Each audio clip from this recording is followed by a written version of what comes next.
இந்த ஒரு சிக்கனை வச்சு நம்ம கேஎஃப்சிக்கே போகாம வீட்லயே கேஎஃப்சி சிக்கன் பண்ணலாம் வாங்க. அதுக்காக முதல்ல சிக்கனை மஞ்சத்தூள் போட்டு கழுவிட்டேன். சிக்கனை வேற பிளேட்ல மாத்திட்டு அந்த ஒரு பவுல்ல 2 முட்டை உடைச்சு ஊத்திட்டு இஞ்சி பூண்டு கொஞ்சம் போட்டுட்டு அதுக்கடுத்து வத்தப்பொடி கொஞ்சம் போட்டுட்டு உப்பு கொஞ்சம் போட்டு நல்லா மிக்ஸ் பண்ண ஆரம்பிச்சிட்டேன். அப்பதான் டேஸ்ட் நல்லா இருக்கும். மிக்ஸ் பண்ணி முடிச்ச உடனே இந்த சிக்கன் எல்லாத்தையும் அந்த முட்டைக்குள்ள போட்டு கலந்துட்டேன். கலந்து லெமன் கொஞ்சம் போட்டுட்டு கொஞ்ச நேரம் ஊற வச்சிட்டேன். அதுக்கு முன்னாடி இந்த மாவு ரெடி பண்ணிடலாம். மைதா மாவு கொஞ்சம், கார்ன்ஃபிளவர் கொஞ்சம், அதுக்கடுத்து வத்தப்பொடி கொஞ்சம், லேசா சால்ட். ஒரு மாவை நல்லா கலந்து விட்டுட்டு 2 முட்டையை உடைச்சு ஊத்த மாதிரி என்னோட நேரமா என்னன்னு கீழே ஊத்த பார்த்துச்சு.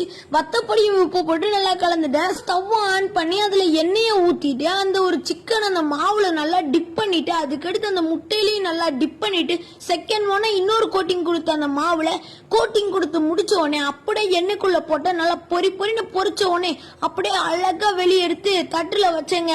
இந்த ஒரு சிக்கன்லாம் பார்க்க எனக்கே டெம்ட் ஆயிருச்சு. சரி உன்னை எடுத்து வாயில வைக்கலான்னு வச்சு பார்த்தா அப்படியே கேப்சிலே போய் சாப்பிட்ட மாதிரி இருக்குங்க.